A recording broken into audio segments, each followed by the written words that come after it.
பிரசங்கி 7ஆம் அதிகாரம். பரிமள தைலத்தை பார்க்கிலும் நற்கீர்த்தியும் ஒருவனுடைய ஜனன நாளை பார்க்கிலும் மரண நாளும் நல்லது. விருந்து வீட்டுக்கு போவதிலும் துக்க வீட்டுக்கு போவது நலம். இதில் எல்லா மனுஷரின் முடிவும் காணப்படும். உயிரோடு இருக்கிறவன் இதை தன் மனதிலே சிந்திப்பான். நகைப்பை பார்க்கிலும் துக்கிப்பு நலம். மன துக்கத்தினாலே இருதயம் சீர்படும். ஞானிகளின் இருதயம் துக்க வீட்டிலே இருக்கும், மூடரின் இருதயம் களிப்பு வீட்டிலே இருக்கும். ஒருவன் மூடரின் பாட்டை கேட்பதிலும் ஞானி கடிந்து கொள்ளுதலை கேட்பது நலம்.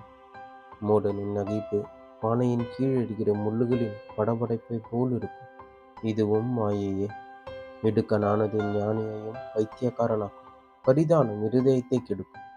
ஒரு காரியத்தின் துவக்கத்தை பார்க்கிலும் அதன் முடிவு நல்லது. பெருமை உள்ளவனை பார்க்கிலும் பொறுமை உள்ளவன் உத்தமன். உன் மனதில் சீக்கிரமாய் கோபம் கொள்ளாது. மூடரின் நெஞ்சிலே கோபம் குடிக்கொள்ளும். இந்நாட்களை பார்க்கிலும் முன்னாட்கள் நலமாயிருந்தது என்று சொல்லாதே. நீ இதை குறித்து கேட்பது ஞானமல்ல. சுதந்திரத்தோடு ஞானம் நல்லது. சூரியனை காண்கிறவர்களுக்கு இதனாலே பிரயோஜனம் உண்டு. ஞானம் கேடகம், திரவியமும் கேடகம். ஞானம் தன்னை உடையவர்களுக்கு ஜீவனை தரும். இதுவே அறிவின் மேன்மை. தேவனுடைய செயலை கவனித்து பார். அவர் கோணலாக்கினதை நேர்மையாக்கத்தக்கவன் யார்? வாழ்வு காலத்தில் நன்மையை அனுபவித்து தாழ்வு காலத்தில் சிந்தனை செய். மனுஷன் தனக்கு பின் வருவதொன்றையும் கண்டுபிடியாதபடிக்கு தேவன் இவ்விரண்டையும் ஒன்றுக்கொண்டு எதிரடையாக வைத்திருக்கிறார். இவை எல்லாவற்றையும் என் மாயின் நாட்களில் கண்டான். தன் நீதியிலே கெட்டப் போகிறார் நீதிமான் உண்டு. தன் பாவத்தில் நீடித்திருக்கிற பாவியும் உண்டு. மிஞ்சின நீதிமானாயிராதே. உன்னை அதிக ஞானியும் ஆக்காதே. உன்னை நீ ஏன் கெடுத்து கொள்ள வேண்டும்? மிஞ்சின துஷ்டனாயிராது, அதிக பேதையுமாயிராது. உன் காலத்துக்கு முன்னே நீ ஏன் சாக வேண்டும்? நீ இதை பற்றிக்கொள்வதும் அதை கைவிடாதிருப்பதும் நலம். தேவனுக்கு பயப்படுகிறவன் இவைகள் எல்லாவற்றினின்றும் காக்கப்படுவான். நகரத்தில் உள்ள 10 அதிபதிகளை பார்க்கிலும் ஞானம் ஞானியை அதிக பலவான். ஒரு பாவமும் செய்யாமல் நன்மையே செய்யத்தக்க நீதிமான் பூமியில் இல்லை. சொல்லப்படும் எல்லா வார்த்தைகளையும் கவனியாது. கவனித்தால் உன் வேலைக்காரன் உன்னை நிந்திப்பதை கேள்விப்பட வேண்டியதான். அநேகந்தரம் நீயும் பிறரை நிந்தித்தாய் என்று உன் மனதுக்கு தெரியுமே.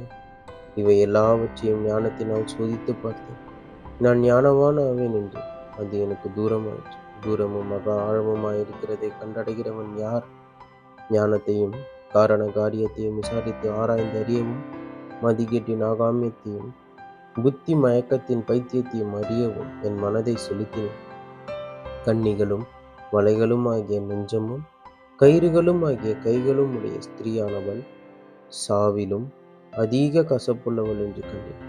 தேவனுக்கு முன்பாக சற்புணர் இருக்கிறவன் அவளுக்கு தப்புவான். பாவியோ அவளால் பிடிபடுவான். காரியத்தை அறியும்படிக்கு ஒவ்வொன்றாய் விசாரணை பண்ணி இதோ இதை கண்டுபிடித்தேன் என்று பிரசங்கி சொல்லுகிறான்.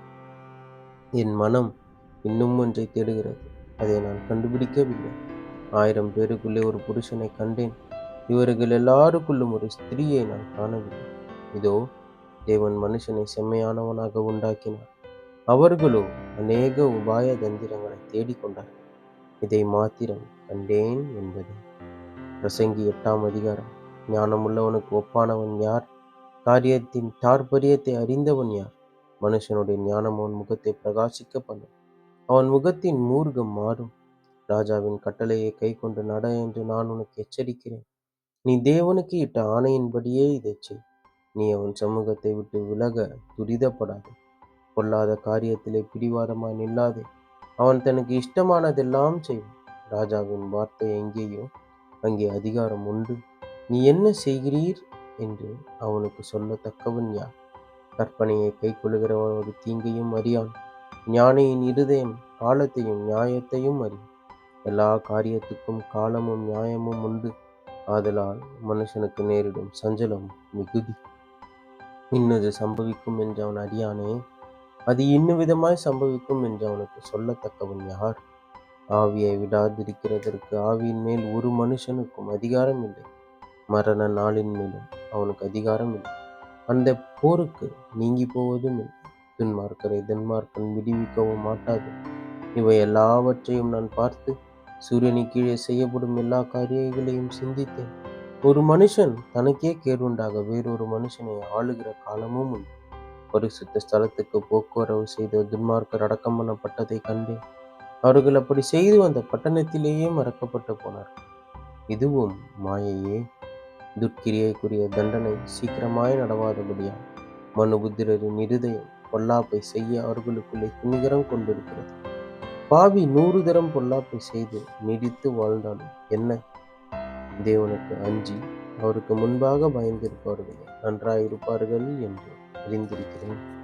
துன்மார்க்கனோ நன்றாயிருப்பதில்லை. அவன் தேவனுக்கு முன்பாக பயப்படாதிருக்கிறபடியால் நிழலை போல் இருக்கும். அவனுடைய வாழ்நாள் நீடித்திருப்பதும் இல்லை. பூமியின் மேல் நடக்கிற வேறொரு மாயையான காரியமும் உண்டு. அதாவது துன்மார்க்கரின் கிரியைக்கு வருவது போல நீதிமான்களுக்கும் வரும். நீதிமான்களின் கிரியைக்கு வருவது போல துன்மார்க்கருக்கும் வரும். இதுவும் மாயை என்றேன். ஆகையால் நான் களிப்பை புகழ்ந்தேன். புசிப்பும் குடிப்பதும் மகிழ்வதுமே அல்லாமல் சூரியனை கீழே மனுஷனுக்கு வேறொரு நன்மையும் இல்லை. சூரியனுக்கு கீழே தேவன் அவனுக்கு தந்த ஜீவ காலத்தில் அவன் பிரயாசத்தினால் அவனுக்கு நிலைக்கும் பலன் இதுவே. நான் ஞானத்தை அறியவும் மனுஷன் இரவும் பகலும் கண்ணுறக்கம் இல்லாமல் பூமியிலே செய்யும் வேலைகளை பார்க்கவும் என் மனதை செலுத்தின போது தேவன் செய்யும் சகல கிரியைகளையும் நான் கவனித்து பார்த்து சூரியனுக்கு கீழே செய்யப்படும் கிரியையை மனுஷன் கண்டுபிடிக்க கூடாது என்று கண்டேன். அதை அறியும்படி மனுஷன் பிரயாசப்பட்டாலும் அறிய மாட்டான். அதை அறியலாம் என்று ஞானி எண்ணினான், அவனும் அதை அறிந்து கொள்ள மாட்டான் என்பதே. நீதிமொழிகள் 25ஆம் அதிகாரம். யூதாவின் ராஜாவாகிய எசேக்கியாவின் மனுஷர் பேர்த்து எழுதின சாலமோனுடைய நீதிமொழி. காரியத்தை மறைப்பது தேவனுக்கு மேன்மை, காரியத்தை ஆராய்வதோ ராஜாக்களுக்கு மேன்மை. வானத்தின் உயரமும் பூமியின் ஆழமும் ராஜாக்களின் இருதயங்களை ஆராய்ந்து முடியாது. வெள்ளியினின்று களிம்பை நீக்கிவிடும், அப்பொழுது தட்டானால் நல்ல உடைமை பிறக்கும். ராஜாவின் முன்னின்று துஷ்டரை நீக்கிவிடும், அப்பொழுது அவனுடைய சிங்காசனம் நீதியினால் நிலைநிற்கும். ராஜாவின் சமூகத்தில் மேன்மை பாராட்டாது, பெரியோர்களுடைய ஸ்தானத்தில் நில்லாது. உன் கண்கள் கண்ட பிரபுவின் சமூகத்தில் நீ தாழ்த்தப்படுவது நல்லதல்ல. அவன் உன்னை பார்த்து மேலே வா என்று சொல்வதே உனக்கு மேன்மை.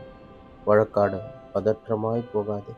முடிவிலே உன் அயலான் உன்னை வெட்கப்படுத்தும் போது நீ என்ன செய்யலாம் என்று திகைப்பாயே.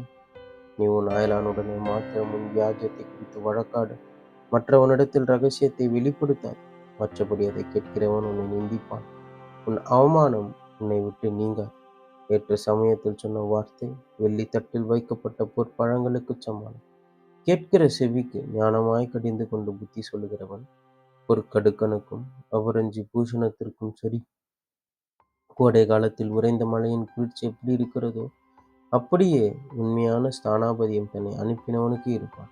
அவன் தன் எஜமான்களுடைய ஆத்மாவை குளிர பண்ணுவான். கொடுப்பேன் என்று சொல்லியும் கொடாமல் இருக்கிற வஞ்சகன் மழையில்லாத மேகங்களுக்கும் காற்றுக்கும் சரி நீண்ட பொறுமையினால் பிரபுவையும் சம்மதிக்க பண்ணலாம். இனிய நாவு எலும்பை நொறுக்கும். தேனை கண்டுபிடித்தாயானால் மட்டாய் சாப்பிடு, மிதமின்றி சாப்பிட்டால் வாந்தி பண்ணுவான். உன் அயலான் சலித்து உன்னை வெறுக்காதபடிக்கு அடிக்கடி அவன் வீட்டில் கால் வைக்காதே. பிறனுக்கு விரோதமாய் பொய் சாட்சி சொல்லுகிற மனுஷன் தண்டாயுதத்துக்கும் கட்கத்துக்கும் கூர்மையான அம்புக்கும் ஒப்பானான்.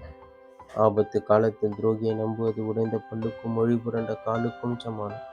மனதுக்கம் உள்ளவனுக்கு பாட்டுகளை பாடுகிறவன் குளிர்காலத்தில் வஸ்திரத்தை களைகிறவனைப் போலவும் வெடியுப்பின் மேல் வார்த்த காடியைப் போலவும் இருக்கும்.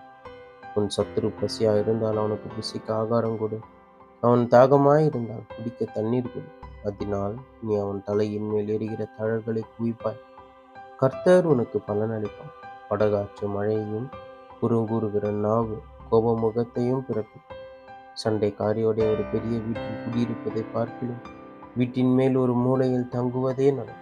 தூர தேசத்திலிருந்து வரும் நற்செய்தி இடாய்த்த ஆத்மாவுக்கு கிடைக்கும் குளிர்ந்த தண்ணீருக்கு சமானம். துன்மார்க்கருக்கு முன்பாக நீதிமான் தள்ளாடுவது கலைஞன் அகிர்நூற்றுக்கும் கெட்டுப்போன சுனைக்கும் ஒப்பாகும். தேனை மிகுதியாய் உண்பது நல்லதல்ல, தற்புகழை நாடுவதும் நல்லதல்ல. தன் ஆவியை அடக்காத மனுஷன் மதில் இடிந்து பாழான பட்டணம் போல் இருக்கிறான் என்பது. ஆமேன். ஆமேன். கிறிஸ்துவுக்குள் பிரியமானவர்களே, கிறிஸ்துவுக்குள் நண்பர்களே, சகோதரரே, சகோதரிகளே, நம்ம இன்னிலிருந்து ஒவ்வொரு நாளும் வேத வசனத்தை ஆரம்பிக்கிறதுக்கு முன்னாடி ஒரு சிறிய ஜெபம் பண்ணிட்டு ஸ்டார்ட் பண்ணலாம் அப்படிங்கிற ஒன்று ஆண்டவர் என் இருதயத்தில் கொடுத்தாரு. ஸோ ஆண்டவரே, இந்த நாளை காண செய்ததற்காக உமக்கு நன்றி. இந்த புதிய நாளிலே புதிய கிருபையினால் எங்களை நிரப்பும் தேவா. உடைய வேத வசனங்களை நாங்கள் வாசிக்கும் போது வாசிக்கிற எனக்கும் கேட்கிறவர்களுக்கும் கர்த்தாவே, இந்த வேதத்தின் மகத்துவங்களையும் ரகசியங்களையும் நீர் அருளி செய்யும் ஆண்டவரே. நீர் சொல்லாம உம்மை பற்றி நாங்கள் தெரிந்து கொள்ள முடியாது. நீர் வெளிப்படுத்தாம உம்முடைய வேதத்தின் ரகசியங்களை புரிந்து கொள்ள எங்களால் முடியாது. எங்களோடு பேசும். நாள் முழுவதும் எங்களோடு எங்களை காத்துக்கொள்ளும். உடைய சட்டை நிழலில் எங்களை மூடி மறைத்துக் கொண்டு நீ வழிநடத்தும், பாதுகாத்துக் கொள்ளும். இயேசுவின் நாமத்தில் ஜெபிக்கிறேன் பிதாவே. ஆமென், ஆமென்.